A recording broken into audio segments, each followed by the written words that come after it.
दोस्तों एक बार फिर से खाड़ी एक और लड़ाई की तरफ बढ़ता दिखाई दे रहा है और इस बार की लड़ाई पिछली इजराइल गाजा लड़ाई से और भी ज्यादा खतरनाक और घातक हथियारों से लड़ी जाने वाली है।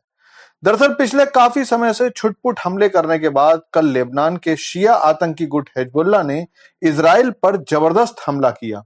इस हमले को अक्टूबर 2023 में हुए हमास के हमले के बाद का सबसे जबरदस्त हमला बताया जा रहा है।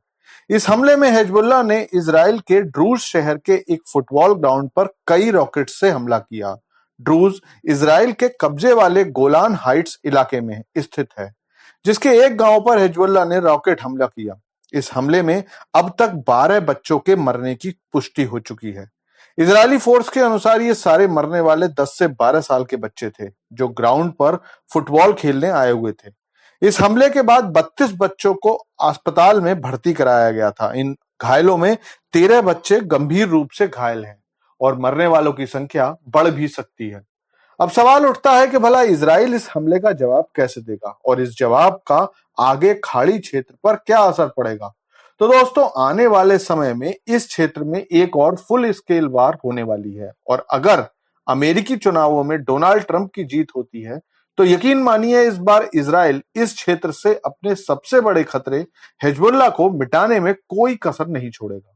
इसका इंडिकेशन आज इजरायली प्रधानमंत्री नेतन्याहू ने अपने बयान में भी दे दिया।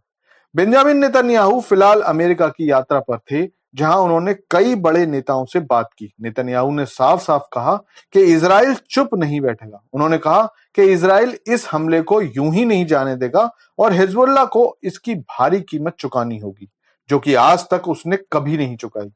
इस बयान से खुद हिजबुल्लाह भी घबरा गया है और उसने कल सामने आकर बयान दिया कि यह हमला हमने नहीं किया है और इससे शिया ग्रुप का कोई भी लेना देना नहीं है।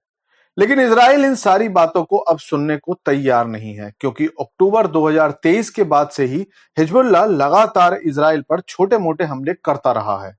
कई हमलों के इजराइल ने जवाब भी दिए हैं, लेकिन उस समय इजरायली सेना का ध्यान गाजा की तरफ था और क्योंकि इजराइल जानता था कि हिजबुल्लाह हमास से कहीं ज्यादा ताकतवर है और हिजबुल्लाह के पास हमास से ज्यादा बेहतर और घातक हथियार हैं, तो इसलिए इजराइल ने उस समय अपना सारा ध्यान केवल और केवल हमास के खात्मे पर ही लगाया।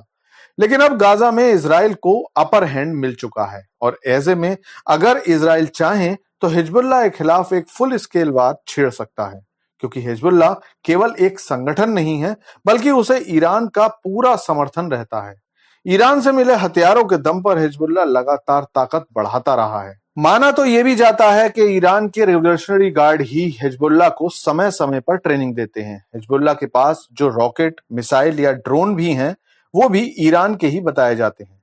खास बात यह है कि जब तक इजराइल हमास के आतंकियों को राफा बॉर्डर की तरफ ढकेल रहा था, तो हिजबुल्लाह इजराइल को लड़ने के लिए उकसा रहा था।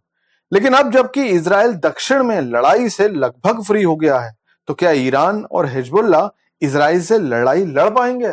ये देखने वाली बात होगी।